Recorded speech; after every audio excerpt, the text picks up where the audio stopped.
નમસ્કાર વિદ્યાર્થી મિત્રો. તો આ લેક્ચરની અંદર આપણે ગેસ ક્રોમેટોગ્રાફી વિશે કન્ટિન્યુ કરીએ. આગળના લેક્ચરની અંદર આપણે ઇન્ટ્રોડક્ટરી પાર્ટ જોયું હતું કે સેમ્પલ કઈ રીતે વેપોરાઇઝ થાય છે, કઈ રીતે કોલમની અંદર ઇન્જેક્ટ થાય છે, બોઇલિંગ પોઈન્ટ કેટલું હોવું જોઈએ ઇન્જેક્ટર પોર્ટનું અથવા તો કોલમનું. ત્યારબાદ થર્મલ કન્ડક્ટિવિટીના ચેન્જીસને આધારે એડસોર્પ્શન ફિનોમિના અથવા તો પાર્ટીશન ફિનોમિના થાય છે ગેસ ક્રોમેટોગ્રાફીમાં. એના વિશે ચર્ચા કરી. બે પ્રકારે ગેસ ક્રોમેટોગ્રાફિક મેથડ હોય છે depending upon stationary phase. Gas liquid chromatography અને ગેસ સોલિડ ક્રોમેટોગ્રાફી. ત્યારબાદ આપણે જોયું કે સેપરેશનના મોડ કયા કયા છે. તો depending upon types of column બે પ્રકારે એના મોડ ઓફ સેપરેશન છે. એક કેપિલરી કોલમની મદદથી સેપરેશન કરવામાં આવે છે, બીજું પેક કોલમની મદદથી સેપરેશન થાય છે. ત્યારબાદ આ પિક્ચર્સ જોયા હતા આપણે. પેક કોલમનું પિક્ચર્સ છે એ આ રીતનું હોય છે કે આ રીતની પેક કોલમ યુઝ થાય છે, જ્યારે આ છે કેપિલરી કોલમ, આવી હોય છે કેપિલરી કોલમ. ત્યારબાદ આપણે જોયું કે ઇન્સ્ટ્રુમેન્ટેશન પાર્ટની અંદર એ 5 અલગ અલગ ભાગમાં વિભાજિત થાય છે: carrier gas, injector port, column, column oven, detector, recorder and computer. Carrier gas કેવું હોવું જોઈએ એની આપણે ચર્ચા કરી. એનું સિલેક્શન કેવી રીતે થાય છે એની ચર્ચા કરી.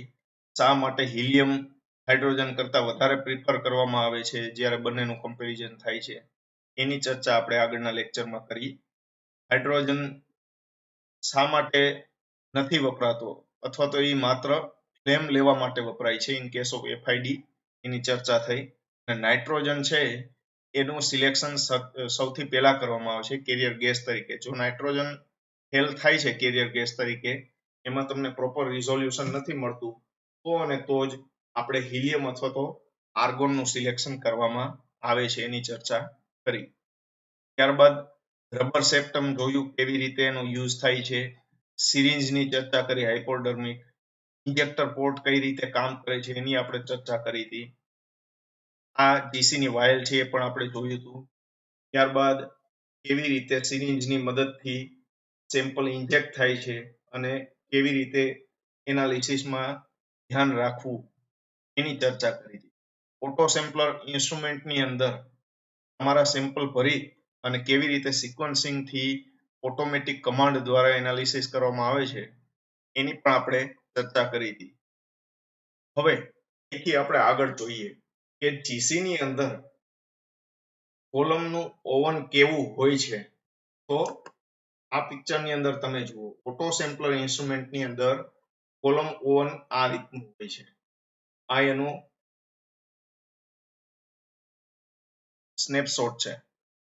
આ રીતના તમારું કોલમ છે એ સ્ટેન્ડની અંદર ફિટ કરી અને કોલમનો એક એન્ડ જે છે એ ઇન્જેક્ટર પોર્ટ સાથે કનેક્ટ કરવામાં આવે છે, જ્યારે બીજો એન્ડ છે એ તમારો ડિટેક્ટર પોર્ટ સાઈડ જશે, ત્યાં આગળ કનેક્ટ કરવામાં આવે છે. એવી રીતે કરવાનું કે જેથી કરીને કોલમમાં લીકિંગ ન થાય. ગેસ છે એ અહીંયાથી અથવા તો અહીંયાથી કોઈ પણ જગ્યાએથી લીક ન થવો જોઈએ, એનું ધ્યાન રાખવામાં આવે છે.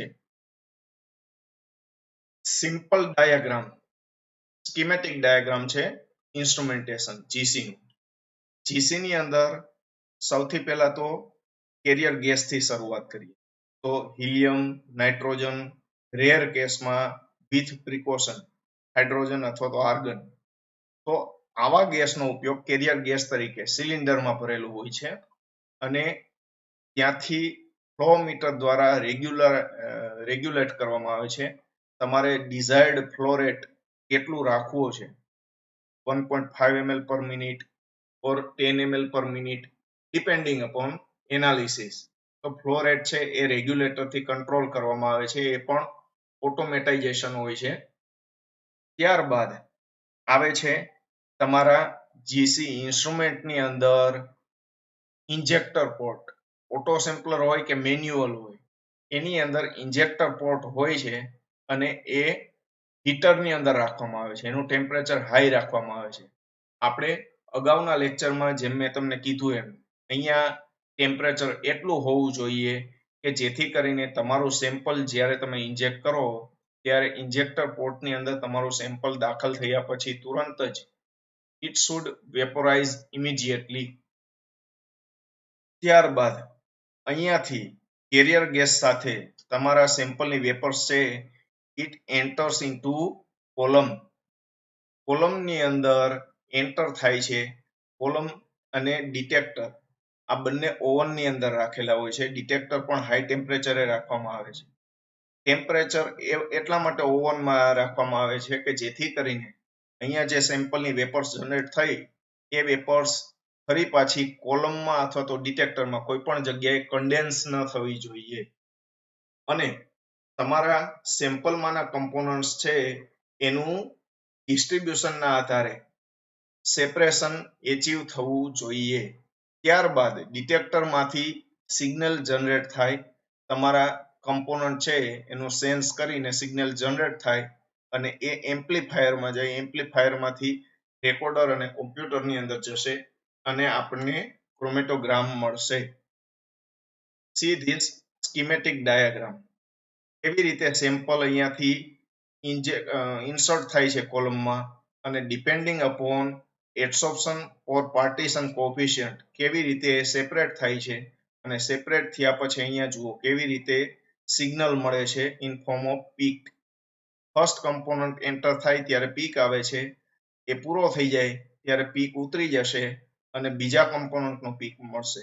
તો આ રીતના જીસીમાં સેપરેશન થાય છે. હવે જોઈએ તો different component of the samples are adsorbed on the stationary phase at different zones. જેવું આપણે અગાઉ ચર્ચા કરી એમ ડિપેન્ડિંગ અપોન ડિસ્ટ્રીબ્યુશન કોએફિશિયન્ટ સેમ્પલમાંના દરેક કમ્પોનન્ટ જે છે એ કોલમની અંદર અલગ અલગ ઝોનમાં ડિસ્ટ્રીબ્યુટ થશે અને ડિફરન્ટ ઝોનની અંદર એ એડસોર્બ થશે and we will gate separation.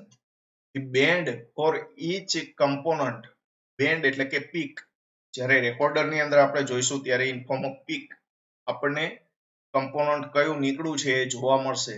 તો band for each component moves further in the column. કોલમની અંદર જેમ આગળ પિક્ચર મેં જોયું અહીંયા મેં તમને બતાવ્યું એમાં અહીંયા બેન્ડ જે છે એ મૂવ થશે. જુઓ સેપરેટ થયા પછી આ બેન્ડ છે એ મૂવ થશે અને કોલમના એક એન્ડ થી બીજા એન્ડ તરફ આગળ વધશે. With the help of carrier gas. At the other end, the કોલમના બીજા એન્ડ બાજુ શું થાય છે? The carrier gas along with sample. Carrier ગેસનો ફ્લો કન્ટિન્યુ છે.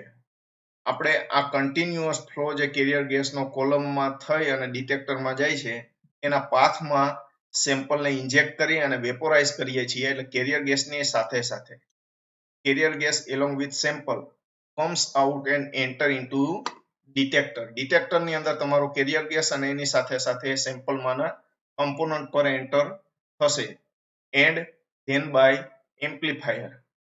તો ડિટેક્ટરમાં સિગ્નલ જનરેટ થશે depending upon concentration of component અને ત્યારબાદ ત્યાંથી એમ્પ્લીફાયરમાં જશે and then we will get a chromatogram by means of recorder.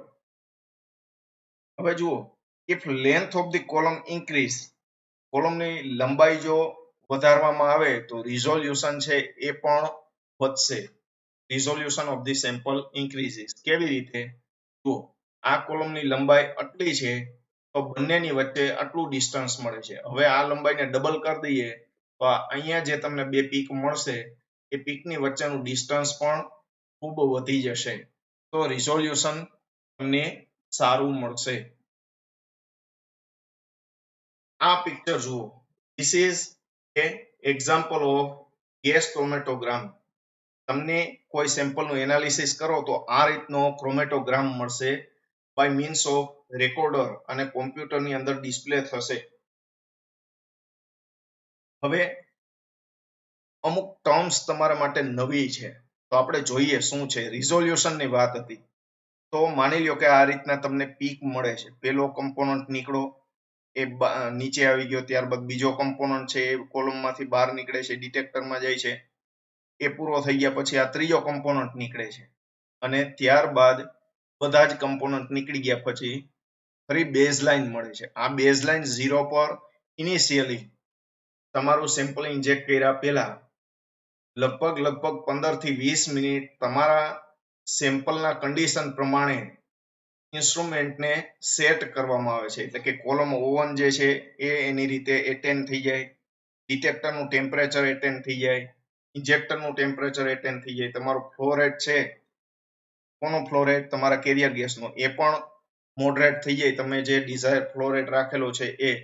ત્યારબાદ અહીંયા જે ઇન્ટેન્સિટી છે, જે સિગ્નલ છે એને ઓટો 0 સેટ કરી દેવામાં આવે છે, એને 0 માની લેવામાં આવે છે.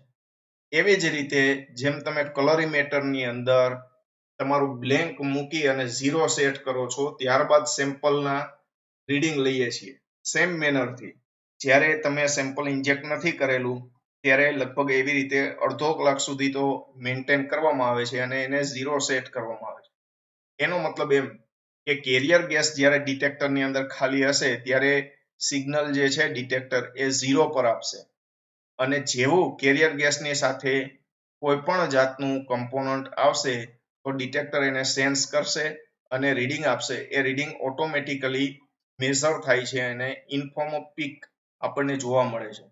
હવે આ જે છે એનો ઝૂમ વ્યૂ મેં અહીંયા બતાવેલું છે. આ જે તમારો પેલો પીક છે એ આ રીતનો છે, આ બીજો પીક છે. હવે જુઓ રિઝોલ્યુશન કોને કહેવાય? તો સૌથી પહેલા પીક છે પેલા કમ્પોનન્ટનો અહીંયાથી ડિટેક્ટરમાં આવવાની શરૂઆત થઈ. જેમ જેમ કોન્સન્ટ્રેશન વધતું ગયું એમ એમ ઇન્ટેન્સિટી વધતી ગઈ. ડિટેક્ટર છે એ મેઝર કરે જ છે કન્ટિન્યુઅસ.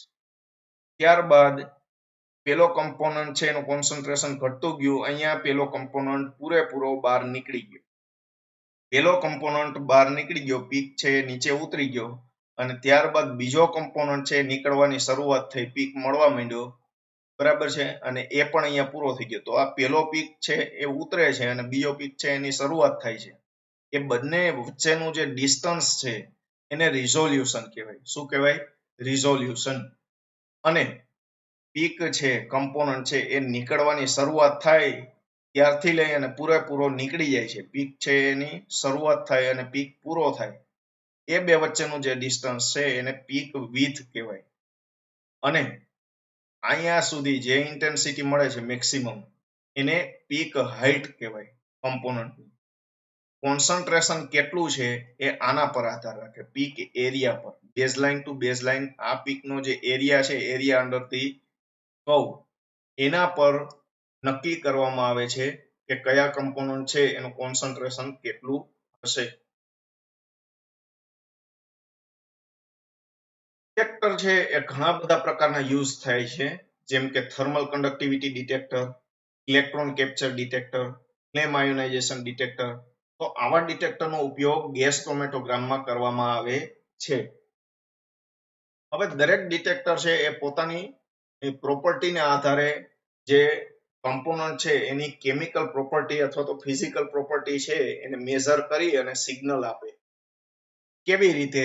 તો કે અહીંયા આપણે મોસ્ટ ઓફ અત્યારે જે જીસી વપરાય છે, મોસ્ટ કોમન એ ડિટેક્ટર છે થર્મલ કન્ડક્ટિવિટી ડિટેક્ટર. એનો ઉપયોગ ખૂબ વધારે છે. શા માટે? કારણ કે વોટર છે, વોટર તમારા સેમ્પલમાં મોઇસ્ચર હોય કે વોટર હોય તો એ માત્ર ને માત્ર થર્મલ કન્ડક્ટિવિટી ડિટેક્ટર થી મેઝર થશે. જ્યારે ઇલેક્ટ્રોન કેપ્ચર ડિટેક્ટર અથવા તો ફ્લેમ આયોનાઇઝેશન ડિટેક્ટર હશે તો એ તમારા સેમ્પલમાંના વોટરનું કોન્સન્ટ્રેશન કે એનું સિગ્નલ આપશે નહીં. એટલા માટે થર્મલ કન્ડક્ટિવિટી ડિટેક્ટર છે એ મોસ્ટ કોમનલી યુઝડ ડિટેક્ટર છે. એની અંદર શું છે જુઓ, તો કે રેકોર્ડર જે છે ડિટેક્ટરમાંથી રેકોર્ડરમાં જાય તો એ ગ્રાફ આપશે. કોનો? તો કે intensity of thermal conductivity versus time. સમય પ્રમાણે કેરિયર ગેસની જે ઇન્ટેન્સિટી છે થર્મલ કન્ડક્ટિવિટીની એનો ગ્રાફ આપશે. હવે કેરિયર ગેસની સાથે જો તમારો કમ્પોનન્ટ બહાર ઇલ્યુટ થશે, કોલમમાંથી ડિટેક્ટરમાં જશે, તો એની થર્મલ કન્ડક્ટિવિટી વધારે હોવાના કારણે એનો પીક બતાવે. each component gives a peak in the graph, જે આપણે અગાઉ જોયું. The peak area is the measure of the concentration of the component in the mixture. peak area એટલે કે આ જે તમારો પીક છે અહીંયાથી કમ્પોનન્ટ ઇલ્યુટ થવાની શરૂઆત થાય છે અને અહીંયા ઇલ્યુટ થઈ જાય છે પૂરું. તો અહીંયા બેઝલાઇન કન્સિડર કરી અને આનો જે એરિયા આપણે કાઉન્ટ કરીએ તો પીક એરિયા શું બતાવશે તો કે it is the measure of concentration of the component present in the mixture. Thermal conductivity detector વિશે થોડી વાતો કરીએ તો આ ડિટેક્ટરને કેથરોમીટર પણ કહેવામાં આવે છે. આ ડિટેક્ટર છે બલ્ક પ્રોપર્ટી ટાઈપનું ડિટેક્ટર છે અને કેમિકલ સ્પેસિફિક ડિટેક્ટર પણ કહેવાય છે. It is based upon changes in thermal conductivity of gas stream. Thermal conductivity measure કરે છે ગેસ સ્ટ્રીમની એટલે કે ઇલેક્ટ્રિકલી હીટેડ વાયર હોય એની થર્મલ કન્ડક્ટિવિટી જે છે જે ગેસ છે એની રેઝિસ્ટિવિટી એમાં ચેન્જીસ આવવાને કારણે થર્મલ કન્ડક્ટિવિટી પણ ચેન્જ થાય તો આ ફિનોમિનોનો ઉપયોગ કરવામાં આવે છે. In other words sensing element of this detector is an electrically heated source whose temperature at constant electrical power. અહીંયા જે ડિટેક્ટર છે ત્યાં આગળ ઇલેક્ટ્રિકલ પાવર છે એ કોન્સ્ટન્ટ હોય છે અને એના આધારે એનું ટેમ્પરેચર પણ કોન્સ્ટન્ટ થશે. હવે એનું સરાઉન્ડિંગ જે છે આજે તમે ઇલેક્ટ્રિકલી હીટેડ વાયર રાખેલું છે એનું સરાઉન્ડિંગ જે છે એ તમારું ગેસ છે કેરિયર ગેસ એ જે કોલમમાંથી આઉટલેટ થાય છે તે. હવે એ જ્યાં માત્ર ને માત્ર કેરિયર ગેસ હશે તો એ કોન્સ્ટન્ટ હશે ત્યાં આગળ સિગ્નલ જનરેટ થશે નહીં. પરંતુ એલોંગ વિથ કેરિયર ગેસ જેવો તમારો કમ્પોનન્ટ ઇલ્યુટ આઉટ થશે તો સરાઉન્ડિંગ ગેસ જે છે એમાં તમારા કમ્પોનન્ટનું કોન્સન્ટ્રેશન પણ વધશે. તો depending upon thermal conductivity of your components which is eluted along with the carrier gas અહીંયા સિગ્નલ જનરેટ થશે અને એની રેઝિસ્ટિવિટી ચેન્જ થવાને કારણે ટેમ્પરેચરમાં ફેરફાર થશે અને એ મેઝર કરવામાં આવે છે. જુઓ schematic diagram. The hot wire is a fine platinum or tungsten wire. અહીંયા જે હોટ વાયર જે વપરાય છે એ ફાઇન ટંગસ્ટન અથવા પ્લેટિનમના વાયર હોય છે અને એનો રેઝિસ્ટન્સ છે એ ડ્રાસ્ટિકલી વિથ ટેમ્પરેચરમાં ફેરફાર થવાને કારણે રેઝિસ્ટન્સમાં ડ્રાસ્ટિકલી ચેન્જ થાય છે જેથી કરીને સિગ્નલ મળી શકે. The resistance of the wire or thermistor gives a measure of the thermal conductivity of the gas. જેમ મેં તમને કીધું એમ જ્યારે માત્ર અને માત્ર પ્યોર ગેસ હશે પ્યોર કેરિયર ગેસ હશે ત્યારે એની રેઝિસ્ટિવિટી કોન્સ્ટન્ટ હશે. એની સાથે સાથે પ્યોર ગેસની સાથે સાથે જેવું સેમ્પલ અથવા તો સેમ્પલમાંનું કમ્પોનન્ટ જ્યારે એમાં ઇન્સર્ટ થશે એવું સિગ્નલ જનરેટ કરશે. Thus, by measuring the resistance of the wire at a constant current, the change in a gas mixture from the column outlet can be measured. ખ્યાલ આવી ગયો. અને then by એ ડિટેક્ટરમાંથી એમ્પ્લીફાયર અને રેકોર્ડરની અંદર જઈ અને આપણને ક્રોમેટોગ્રામ મળશે. Detector temperature should be kept higher than column temperature. શા માટે તો કે in order to avoid condensation. Gas ક્રોમેટોગ્રાફીની અંદર ટેમ્પરેચર કેટલું સેટ કરવું એ ખાસ અગત્યની વસ્તુ છે અને ધ્યાનમાં રાખવાની બાબત છે કારણ કે એ તમે કોમ્પ્યુટરાઇઝ કમાન્ડ દ્વારા સેટ કરી શકો. એટલે કોલમ ઓન ટેમ્પરેચર કરતા તમે ડિટેક્ટરનું ટેમ્પરેચર જો ઓછું સેટ કરેલું હશે ભૂલથી તો you will not get any kind of signal કારણ કે ડિટેક્ટર છે ત્યાં આગળ કન્ડેન્સ થઈ જશે તમારા સેમ્પલની વેપર્સ. એટલે ખાસ ધ્યાન રાખવાનું. Helium and hydrogen both conduct heat considerably better than other gases.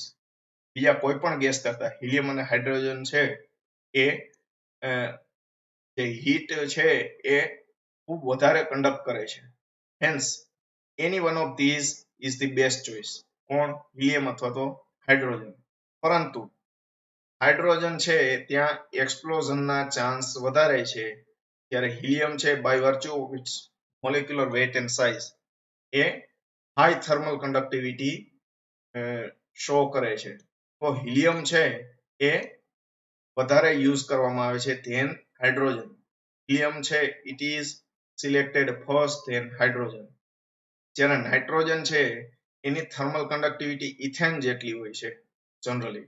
તો જ્યાં સુધી તમારું નાઇટ્રોજન છે કેરિયર ગેસ તરીકે કામ આપે, તમારા સેમ્પલમાં એવા કમ્પોનન્ટ છે કે જેની થર્મલ કન્ડક્ટિવિટી નાઇટ્રોજન કરતા અલગ છે, વધારે છે, તો નાઇટ્રોજન ચાલે. પરંતુ તમારા મિક્સરમાં કોઈ એવો કમ્પોનન્ટ હોય કે જેની થર્મલ કન્ડક્ટિવિટી, દાખલા તરીકે ઇથેન હોય તો એની થર્મલ કન્ડક્ટિવિટી નાઇટ્રોજન જેટલી જ હોય, તો એવા કિસ્સાની અંદર તમારે હિલિયમનો ઉપયોગ કરવો પડે.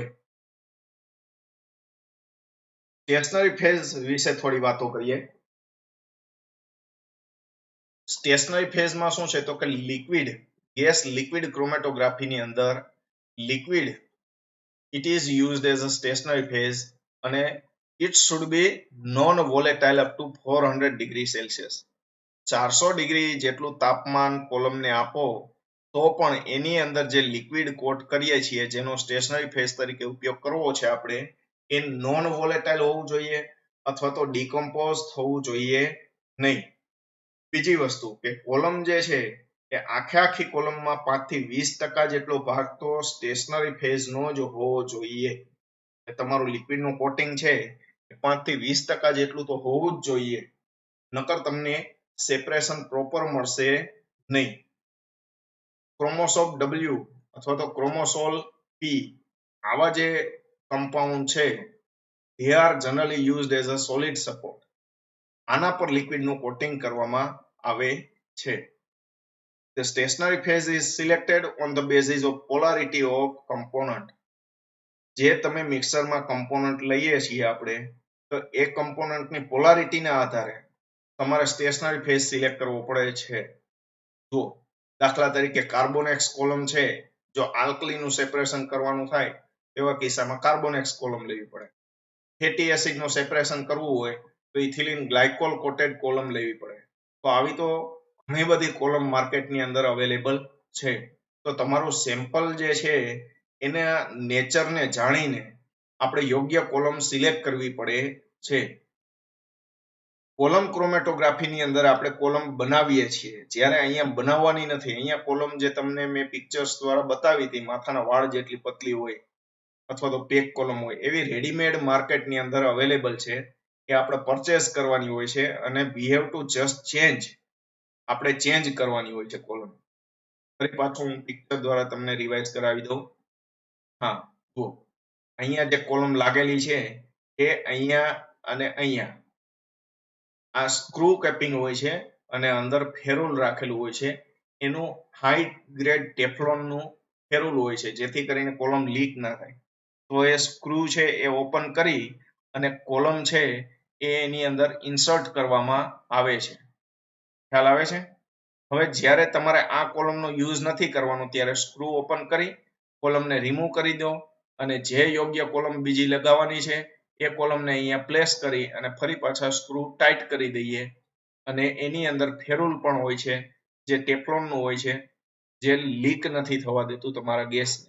So we have to just change the column according to nature of sample.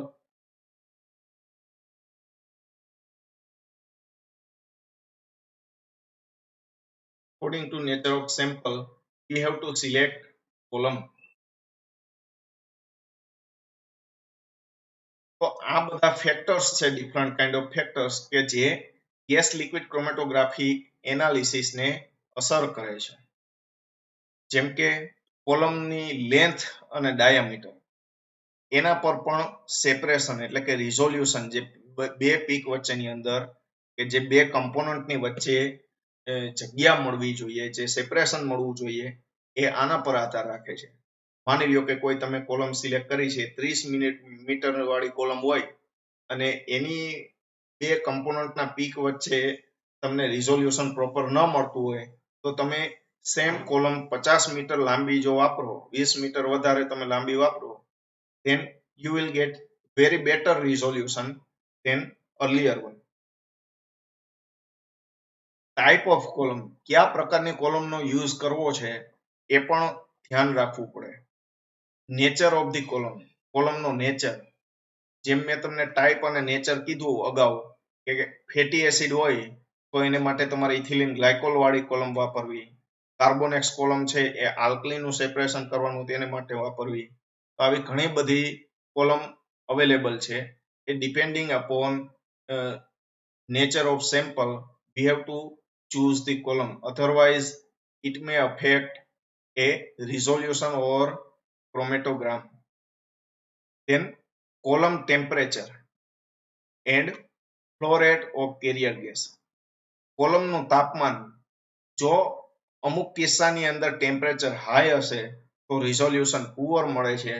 તો કોલમની અંદર માની લ્યો કે તમે 3 અલગ અલગ સોલ્વન્ટનું મિક્સર ઇન્જેક્ટ કરો છો, જેની અંદર એક છે ક્લોરોફોર્મ, બીજું છે એ તમારું ઇથેનોલ છે અને ત્રીજું ટોલ્વિન છે. તો આપણને ખબર છે કે ટોલ્વિનનું ટેમ્પરેચર 3 માંથી વધારે છે 111 ડિગ્રી સેલ્સિયસ, જ્યારે ક્લોરોફોર્મ અને ઇથેનોલનું 80 કરતા ઓછું છે. ઇથેનોલનું 78 છે, ક્લોરોફોર્મનું એનાથી પણ ઓછું છે. તો કોલમનું ટેમ્પરેચર તમે શરૂઆતથી જ 110 ડિગ્રી સેલ્સિયસ રાખશો તો ટોલ્વિન અને બાકીના બીજા બે સોલવન્ટ બંને એકી સાથે બહાર નીકળી જશે. તો એવા કિસ્સાની અંદર કોલમનું ટેમ્પરેચર છે એ ધીમે ધીમે વધારવાનું. એ ગ્રેડિયન્ટ મેથડની મદદથી તમે સિલેક્ટ કરી શકો, અથવા તો તમે જે કેરિયર ગેસનો ફ્લો રેટ છે એને પણ મોડરેટ કરી શકો. ફ્લો રેટ તમે ઘટાડી અને પણ રિઝોલ્યુશન મેળવી શકો. અને અમુક કિસ્સામાં ફ્લો રેટ વધારી અને રન ટાઈમ પણ ઘટાડી શકાય, depending upon your nature of sample. તો એ પણ તમારા એનાલિસિસને અફેક્ટ કરશે. Then concentration and type of mixer.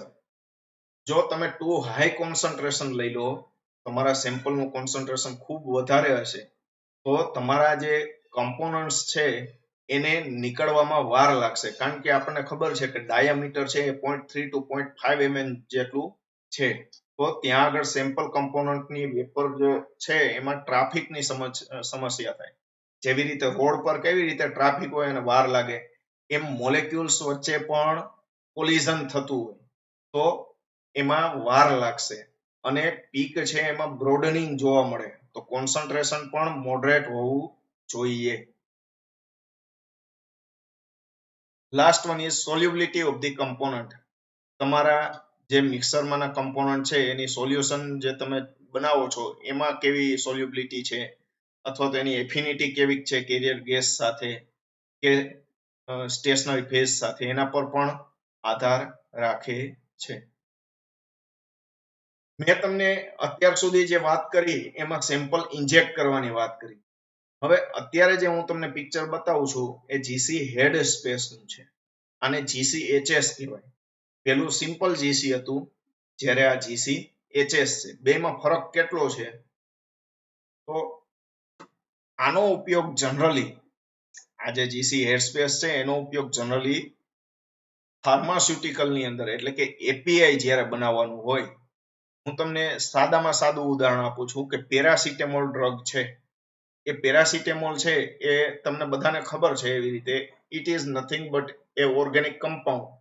એને આપણે સિન્થેસાઇઝ કરીએ, એને પ્યોર ફોર્મની અંદર લાવવા માટે રીક્રિસ્ટલાઇઝ કરીએ અથવા તો કોલમ કરો કે કોઈ પણ રીતે કરો તો એની અંદર સોલ્વન્ટનો ઉપયોગ કરવો પડે. એ તમામ સોલ્વન્ટ છે આપણા શરીર માટે હાનિકારક છે. અમુક લિમિટ કરતા વધારે માત્રાની અંદર જો સોલ્વન્ટ આપણા બોડીની અંદર જાય તો તમારી ડ્રગ જે ફાયદો કરે એના કરતા સોલ્વન્ટ વધારે નુકસાન કરે. અને આના મેઝર, આના જે માપદંડ છે એ સોલ્વન્ટની કેપેસિટી કેટલી હોવી જોઈએ એ ફાર્માકોપિયાની અંદર હોય છે. તો તમે ઘણી વખત કોઈ પણ દવા કે લેવા જાઓ તો એની અંદર પાછળ લખેલું હોય આઈપી, એટલે કે ઇન્ડિયન ફાર્માકોપિયાના હિસાબે એનું મેઝરમેન્ટ થયેલું છે. અમુકમાં યુએસપી લખેલ છે. તો એનો મતલબ એવો થયો કે યુનાઇટેડ સ્ટેટનું ફાર્માકોપિયા છે એના આધારે, એના માપદંડને આધારે એનું સેટ કરેલું છે. તો હવે મારો કહેવાનો મતલબ એવો છે કે તમે કોઈ પણ ડ્રગ છે, હું પેરાસિટેમોલની જ વાત કરું, એનું રીક્રિસ્ટલાઇઝેશન અથવા તો પ્યુરિફિકેશન કરેલું છે 99.9% જેટલી પ્યુરિટી હોય છે જનરલી. તો એટલી ડ્રગની પ્યુરિટી એચીવ થઈ ગઈ, પરંતુ એને જ્યારે રિક્રિસ્ટલાઇઝ કર્યું ત્યારે એની અંદર જે સોલ્વન્ટ વાપરેલા છે એ સોલ્વન્ટ કાઢવા માટે આપણે લેબોરેટરીની અંદર એને ડ્રાય કરીએ છીએ અંડર વેક્યુમ રિડ્યુસ પ્રેશરની અંદર એને મોડરેટ ટેમ્પરેચરમાં ડ્રાય કરીએ છીએ, જેથી કરીને બધો જ સોલ્વન્ટ છે એ એમાંથી રિમૂવ થઈ જાય. પરંતુ આપણને ખબર કેવી રીતે પડે કે આની અંદરથી સોલ્વન્ટ બધો રિમૂવ થયો કે કેમ? તો જ્યારે આ ડ્રાઇંગ થતું હોય ત્યારે in between any standard set procedure હોય કે 5 કલાક ડ્રાઇંગની અંદર રાખો એટલે મોટા ભાગનો સોલ્વન્ટ છે એ રિમૂવ થઈ જાય. તો હવે આ જે સોલ્વન્ટ છે એ રિમૂવ થયો છે કે કેમ એનું એનાલિસિસ જીસી હેડસ્પેસ દ્વારા થાય. એટલે કે તમારું જે સેમ્પલ અંડર ડ્રાઇંગ જે રાખેલું છે એમાંથી મેઝર્ડ ક્વોન્ટિટી લઈ વાયલની અંદર એને ક્લેમ્પ કરી અને એરટાઇટ કરવામાં આવે. એ એરટાઇટ વાયલ છે એને આની અંદર એનાલિસિસમાં જવા દો. અથવા બીજી વસ્તુ મારે તમને કહેવાની છે કે આપણને ખબર છે કે આપણે લેબોરેટરીની અંદર આને સિન્થેસાઇઝ કરવાથી લઈ અને છેક પ્યોર ફોર્મની અંદર લીધું ત્યાં સુધીમાં કયા કયા સોલ્વન્ટનો યુઝ કરેલો છે એની હિસ્ટ્રી આપણી પાસે છે. તો એ જે સોલ્વન્ટ છે એના સ્ટાન્ડર્ડ્સ જે છે સોલ્વન્ટના એને મિક્સ કરી અને એનું પણ સેમ એક સેમ્પલ બનાવવામાં આવે છે, જેથી કરીને એના રન ટાઈમ જાણી શકાય. અલગ સોલ્વન્ટ જે છે એના રન ટાઈમને આધારે આપણને ખબર પડી ગયું કે આ પીક છે એ આ સોલ્વન્ટનો છે, આ પીક બીજા સોલ્વન્ટનો છે, હેક્ઝનનો છે કે મિથેનોલનો છે કે ક્લોરોફોર્મનો છે, બરાબર છે. હવે તમારો સેમ્પલ છે એ તમારા જે સોલ્વન્ટમાંના મેક્સિમમ બોઇલિંગ પોઈન્ટ વાળું સોલ્વન્ટ છે એટલા ટેમ્પરેચરે વાયલને એ તમે અડધો 5 કે 10 મિનિટ સુધી વાર્મઅપ કરીએ, વાયલને વાર્મઅપ કરવામાં આવે છે અંદર અહીંયા હીટરની અંદર. ત્યારબાદ એ વાયલ છે એ એરટાઇટ છે, એટલે તમારા સેમ્પલમાં જો સોલ્વન્ટ હશે તો એ સોલ્વન્ટ છે એ વેપર્સ જનરેટ થશે સોલ્વન્ટની. હવે ઉપર જે એરની અંદર વેપર્સ જનરેટ થઈ ગયું તો એ અહીંયા શું થશે, એ શક કરશે હેડ સ્પેસમાં ઇન્જેક્ટરની મદદથી એ શક કરશે અથવા તો એને ઇન્જેક્ટ કરશે અને આ જે દેખાય છે એ શકિંગ માટેનું છે. અહીંયા સીધું કોલમ ઓવન છે, કોલમની અંદર એ સેટ કરેલું છે. અહીંથી શક કરી